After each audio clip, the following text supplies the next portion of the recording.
บายดีท่านผู้ชมที่เคารพขอต้อนรับเข้าสู่รายการกฎหมายเพื่อประชาชนดำเนินรายการร่วมโดยทานศรีประเสริฐแสนสวัสดิ์อดีตรองหัวหน้าคณะโฆษณาอุปมศูนย์กลางพรรคคณะเชี่ยวชาญที่ปรึกษากรมสื่อมวลชนท่านผู้ชมองค์การอัยการประชาชนแมนองค์การรัฐที่เฮ็ดหน้าที่ติดตามกฎการเคารพและปฏิบัติกฎหมายสังคมผู้ถือถึงศาลวันนี้ทางรายการได้รับเกียรติจากทาน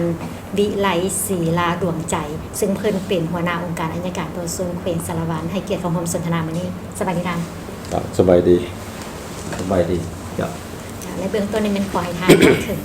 การดำเนินคดีขององค์การอัยการประชาชนเฮาว่ามีคือแนวใดท่านขั้นตอนในการดำเนินคดีอยู่องค์การอัยการนี่แม่นหนึ่งในพระบทบาทสิทธิหน้าที่ขององค์การอัยการประชาชนในการติดตามกฎการเคารพการปฏิบัติกฎหมายแล้วก็การสั่งฟ้องผู้ต้องหาขึ้นศาลอันนั้นแม่นพระบทบาทของการอัยการในนั้นหันพวกเราได้เป็นเจ้าการในการติดตามกฎการนำใส่7มาตรการสกัดกั้นขององค์การสืบสวนสอบสวนโดยเฉพาะแม่นการกักตัวการเปิดหรือบ่เปิดคำสั่งเปิดการสืบสวนสอบสวนการยึดการอายัดทรัพย์ต่างๆให้ถูกต้องตามกฎหมายได้กำหนดไว้ท่านได้อธิบายมาเกี่ยวกับการดำเนินคดีขององค์การอัยการประชาชนแขวงแล้วต่อไปเว้าถึงเรื่องการติดตามกฎการดำเนินคดีขององค์การสืบสวนสอบสวนการพิจารณาคดีของศาลประชาชนและการปฏิบัติคำตัดสินของศาลจะเรานี่เป็นต้นก็เป็นการเฮ็ดหน้าที่ในการติดตามกฎการคือแนวใดค่ะการติดตามกฎการปฏิบัติกฎหมายขององค์การสืบสวนสอบสวนนี้นอกจากการติดตามกฎการนำใส่7มาตรการสกัดกั้นแล้วการอัยการยังได้ติดตามกฎการดำเนินคดีองค์การสืบสวนสอบสวนในการติดตามกฎการมาในระยะปัจจุบันนี้โดยเฉพาะแม่นระยะที่ปฏิวัติวาระแห่งชาติเกี่ยวกับ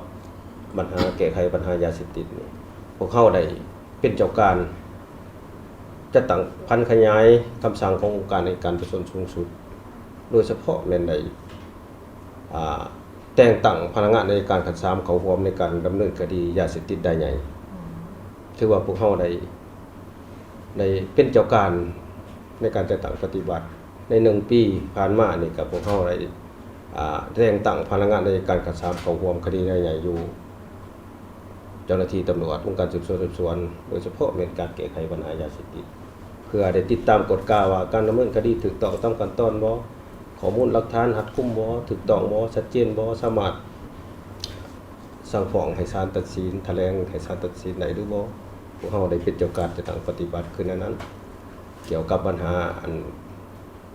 การติดตามกฎการดำเนินคดีอยู่องค์การสืบสวนสอบสวนในกรณีที่เห็นว่าการสืบสวนสอบสวนของเจ้าหน้าที่ยังบ่ทันครบถ้วนหอบด้านภาวะวิสัยพวกเราก็ได้เฮ็ดคำแนะนำพร้อมส่งสำนวนคดีไปให้ภาคส่วนเกี่ยวข้องสืบต่อดำเนินการสืบสวนคดีให้ครบถ้วนเพื่อนำเอาผู้กระทำผิดมาลงโทษและก็บ่ได้ลงโทษผู้บ่ได้กระทำผิดจะอันนั้นแม่นสำหรับการติดตามกฎการดำเนินคดีของการสืบสวนสอบสวนและการติดตามกฎการดำเนินคดีอยู่ศาลก็เช่นเดียวกันทุกการตัดสินของศาลนี่พวกเขาได้แต่งตั้งพนักงานอัยการขั้น3เข้าร่วมในการตัดสินคดีเพื่อติดตามกฎว่าการเปิดประชุมศาลถูกต้องระบบการให้สิทธิผู้ความในที่ประชุมศาลถูกระบบการแจ้งสิทธิในการเข้าอุทธรณ์คำตัดสินของศาลถูกต้องสอดคล้องระบบแล้วก็คัดค้านคำตัดสินของศาลถ้าหากเห็นว่าการตัดสินของศาลนั้นยังบ่ทันถูกต้องตามระเบียบกฎหมายตามกฎหมายที่ได้กำหนดไว้อันนั้นเป็นพวกเราได้ติดตามกฎการดำเนินคดีอยู่ศาลพร้อมนั้นพวกเรายังได้อันนั้นปฏิวัติกลไกประสานงานร่วมระหว่างอัยการประชาชนกับศาลประชาชนในการดำเนินคดีนี้เพื่อรองรับให้แก่การดำเนินคดีครบถ้วนรอบด้านภาวะวิสัยนอกจากนั้นพวกเราก็ยังได้เป็นเจ้าการแจ้งหรือว่าเสนอองค์การในศาลประชาชนนี้ในการส่งคำตัดสินของศาลต้องได้ปฏิบัติตามกฎหมายกำหนดเพื่อเป็นบทอิงในการขัดขานคำตัดสินของศาลในเมื่อเห็นว่าการตัดสินของศาลยังบ่ทันถูกต้องสอดคล้องกับกฎหมายอันนั้นเป็นการติดตามกฎการดำเนินคดีอยู่ศาล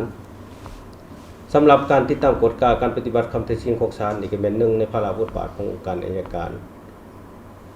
ซึ่งสภาพการติดตามกฎการปฏิบัติคำตัดสินของศาลนี่ผ่านมาพวกเฮาได้เป็นเจ้าการถือเอากลไกประสานงานระหว่างอัยการกับแผนกยุติธรรมหั้นของปฏิบัติคำตัดสินของศาลว่าเฮ็ดแนวใดคำตัดสินของศาลที่ใช้ได้อย่างเด็ดขาดได้รับการจะตั้งปฏิบัติพวกเฮาก็ได้เฮ็ดแต่ว่าพวกเฮาน่ะส่วนหลายพวกเฮาได้ติดตามกฎโดยการให้เขาเจ้ารายงานเป็นแต่ละเดือนว่าคำตัดสินของศาลคดีอาญาได้ปฏิบัติคือแนวใดสำเร็จจักเรื่องคำตัดสินคดีแพ่งได้ปฏิบัติสำเร็จจักเรื่องและมอบเงินให้โจทก์ทั้งแพงมีจำนวนเท่าใดและมอบทรัพย์ประกาศขายทรัพย์ที่ศาลตัดสินหิบได้คือแนวใดเป็นพวกเฮาได้ติดตามกฎการแนวนั้นโดยรวมแล้วแม่นพวกเฮาได้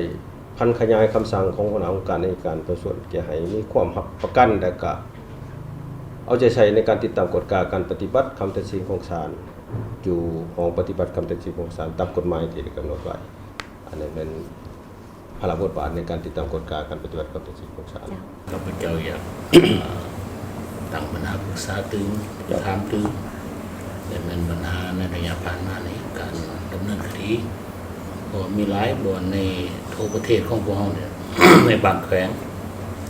การดำเนินคดีนี่ถือว่ามีปรากฏการณ์เอาถอนนั่นนี่บางเทื่อก็เอาคดีแพงไปเป็นคดีอาญาเอาคดีอาญาไปเป็นแพงอันนี้สองวางมันมีแต่บ่ฮู้ว่าจุดแข็งของพวกเราอันมีบ่ เจ้า อันที่สองมาเนี่ยข้าพเจ้าอยากถามมันว่ายังมีพลังบทบาทหนึ่งของการอัยการหมายความว่าเป็นตัวแทนหรือเป็นโจทย์แทนให้รัฐ เจ้า ทรัพย์สินของรัฐเนี่ยในเมื่อถือโกงถือเอาไปถือลักถือหลอกเป็นอัยการเป็นโจทย์แทน เจ้า รัฐหรือว่าแทนประชาชนเพราะฉะนั้นตัวนี้นี่อยู่ตรงถิ่นเขามีบ่ในระยะผ่านมาท่านมีได้ดำเนินการแนวใด สันละสำหรับปัญหาการคัดสิบอกแล้วก็การติดตามกฎการดำเนินคดีอยู่องค์การสืบสวนสอบสวนโดยเฉพาะแม้ปัญหาว่าการดำเนินคดีสิเป็นคดีแพงมาเป็นคดีอาญาเอาคดีอาญามาเป็นคดีแพงอันนี้พวกเฮาก็ได้เป็นเจ้าการประสานสมทบกับเจ้าหน้าที่สืบสวนสอบสวนหลักๆได้แม่นพวกเฮาได้มีกลไกประสานงานร่วมเวลาที่โจทย์ได้ไปยื่นคำร้องไปหายังเจ้าหน้าที่ก็ต้องได้ดำเนินตามมาตรฐานของกฎหมายบ่ด้วยการดำเนินคดีอาญามีความจำเป็นต้องได้ดำเนินคดีอาญาเมื่อมีข้อมูลหลักฐานเพียงพอครบถ้วนต้องได้ดำเนินคดีอาญาเปิดการสืบสวนสอบสวนออกคำสั่งเปิดการสืบสวนสอบสวนในระยะที่ดำเนินการสืบสวนสอบสวนนั้นถ้าหากคู่กรณีเนาะคู่กรณีครับหากมีความเอกภาพกันใช้แทนค่าใช้จ่ายทั้งแพงแล้วก็พวกเฮาก็ได้เขาเจ้าก็เลยรายงานต่อมายังองค์การอัยการในกรณีที่มีการเสียแทนค่าเสียหายแล้วก็พวกเฮาก็ได้ปฏิบัติตามถ้าเขาเห็นดีเห็นพร้อมกันบ่เอาเรื่องเอาพร้อมกันก็มีรถบันทึกใส่แทนกันแล้วก็ไปปฏิบัติกับผมก็ได้จัดตั้งปฏิบัติในลักษณะนั้นกรณี1กรณี2ถ้าหากมีพื้นฐานหนักแน่นเพียงพอว่าเป็นการกระทำผิดทางอาญาโดยเฉพาะแม่นฉ้อโกงทรัพย์ก็คือเขาบอกกันนี่แหละถ้าบ่จริงใจใส่แทนค่าเสียหายทางแพงอย่างต่างๆเงินคำลำแก้วอย่างต่างๆน่ะเจ้าหน้าที่ก็รายงานขอคำสั่งตามขั้นตอนของกฎหมายโดยเฉพาะเป็นขอคำสั่งการผ่านทางอัยการและการดำเนินคดีส่งสรุปส่งให้อัยการก็สั่งฟ้องให้ศาลตัดสินตามกฎหมายส่วนปัญหาว่าคดีแพงเป็นคดีอาญาก็บ่ได้สูเห็นในการติดตามกฎการกฎหมายของการสืบสวนสอบสวนอยู่ในแข้งของเฮานี่ภายหลังที่มีกฎหมายภายหลังที่มีกลไกประสานงานร่วมก็เห็นว่าการดำเนินคดีของภาคส่วนเกี่ยวข้องนั้นเห็นว่าถูกต้องครบถ้วนสามารถสั่งฟ้องให้ศาลตัดสินศาลก็ได้ตัดสินอย่างยืนเอาตามคำแถลงของอัยการรวมเอา90%ขึ้นไปจาก ผ่านมาหมายถึงว่าเจ้าหน้าที่ได้สรุปสำนวนคดีขึ้นมาหาอัยการแล้วมีโบที่ว่าบางคดีที่ว่าได้ส่งกลับคืนไปที่ว่าบ่มีข้อมูลต่างๆบ่หรือว่าทั้งหมดที่ว่าเจ้าหน้าที่สรุปขึ้นมาแล้วเฮาสั่งฟ้องขึ้นศาลหมดทั้งหมดเลย เจ้าเกี่ยวกับการสรุป คดีมหาองค์การอัยการของเจ้าหน้าที่สืบสวนสอบสวนนี้ก็มีจำนวนหนึ่งที่ผ่านการค้นคว้าของพนักงานอัยการพวกเฮานี่ถ้าเห็นว่าข้อมูลหลักฐานบ่เพียงพอพวกเฮาก็ได้เฮ็ดคำแนะนำพร้อมด้วยส่งสำนวนคดีไปให้ภาคส่วนเจ้าของค้นคว้าคืนใหม่ภายหลังที่เขาเจ้าค้นคว้าเอาข้อมูลหลักฐานคืนใหม่แล้วครบถ้วนแล้วส่งมาให้อัยการถ้าหากมีพื้นฐานมีข้อมูลครบถ้วนพวกเฮาก็สามารถแถลงสั่งฟ้องให้ศาลตัดสินมีในกรณีนี้มียอมรับว่ามี เจ้า ในความเป็นจริงนี่ ในความเป็นจริง เรื่องขันสัดเมียนคดีมีบ่ตัวอย่างว่าบ่ครบองค์ประกอบของมันแต่อัยการนี่กวดเห็นว่าบ่สมควรเป็นอันนั้นคดีทางอาญา เจ้า ต้องสัดเมียนใน เจ้า ดำเนินต่อให้บ่เป็น เจ้า ทางแพง เจ้า เพราะว่าถ้ามีข้อผูกพันสัญญาดิ เจ้าเจ้า มันต้องทำแพง เจ้า ต้องมีการไกลเกลี่ยมีการหยังบ่ปฏิบัติข้อผูกพันสัญญาเนี่ยแก้ไขบ่ได้จึงกลายเป็นคดีอาญาแล้วผ่านมาปรากฏการณ์ยอทอในสังคมเฮามีหลายท้องถิ่น เจ้า เกิดมีบนว่าบ่เว้าหยังหลายนะส่งหาเจ้าหน้าที่ตำรวจต้องกักตัวซะก่อนนะ เจ้า คันจ่ายเงินแล้วก็ถือว่าแล้วไป เจ้า คันบ่จ่ายถือว่าต้องหาวิธีเพื่อดำเนินการทางอาญา เจ้า มันเป็นอย่างนั้น ในกรณีนี่ก็เรื่องจ่ายเงินก่อนหรือบ่จ่ายเงินก่อนนี่ส่วนหลายก็ยังบ่ทันได้พบเห็น แต่ว่าในการดำเนินคดีนี้ถ้าหากว่ามีอันนั้นสาเหตุที่กำหนดไว้ในมาตรา6ของกฎหมายว่าด้วยการดำเนินคดีอาญาโดยเฉพาะแม่นสาเหตุที่พามีการตัดเปลี่ยนคดีนี่ผ่านการสืบสวนสอบสวนของเจ้าหน้าที่ขึ้นถ้ามันบ่ครบองค์ประกอบของการกระทำผิดเขาเจ้าก็ได้สัดเปลี่ยนคดีตามกฎหมาย โดยการประสานสมทบกันกับองค์การอัยการบ่มีพื้นฐานตัวอย่างว่ามีข้อมูลสัญญาคือทางท่านได้มีความเห็นว่ามีสัญญาขอผูกพันนํกันแล้วเนาะมันเป็นคดีแพงมันบ่เป็นคดีอาญาก็ถือว่าพวกเฮาก็ได้สัดเปลี่ยนคดีตามกฎหมาย ในพฤติกรรมตัวจริงคู่ควงนะ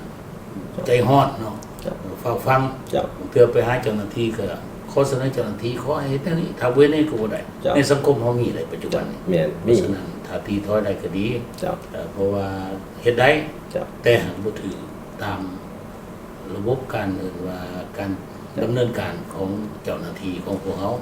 แต่ว่าส่วนนี้ซุมนี้ก็ที่บ่มีภัยร้ายดอก ครับ มีบางท้องถิ่น ครับ อยู่ขันหักฐานขันกองบัญชาการเมืองบ่หรือว่าขันนั้นห้องอันนั้นคือว่าแผนกดำเนินคดีทางเศรษฐกิจอีสังคม เจ้าเจ้า เกิด แผนกเศรษฐกิจ แม่นมันเกิดมีในนั้น แต่ว่าภายหลังที่เจ้าหน้าที่ได้ทำการสัดเปลี่ยนคดีแล้วต้องขอคำสั่งจากอัยการไปตามขั้นตอนของกฎหมายแล้วก็แจ้งให้คู่ควบมารับทราบเพื่อให้เขาเจ้าขัดขานคำสั่งสัดเปลี่ยนไปยังตามขั้นตอนของกฎหมายเพื่อเฮ็ดให้สังคมนี่ได้เข้าใจต่อการปฏิบัติพระบทบาทหน้าที่ขององค์การสืบสวนสอบสวนและก็องค์การอัยการของเรา มาฮอดท้ายรายการนี้ขอให้ทานได้ฝากความคิดความเห็นไปถึงบรรดาทานผู้ชมที่กำลังติดตามรับชมรายการอยู่ขณะนี้ ครับท่านแนะนำตั้งนะคณะพักคณะนำขององค์การอัยการก็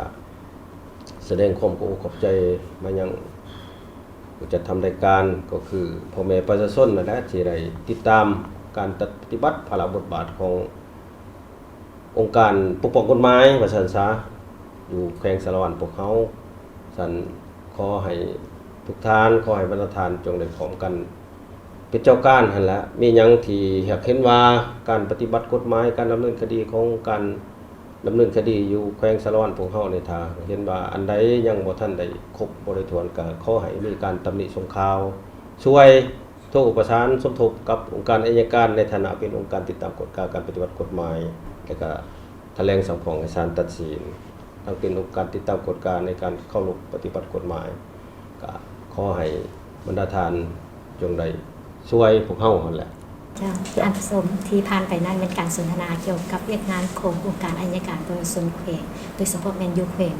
สารวัตรจากองค์การอัยการประชาชนแมน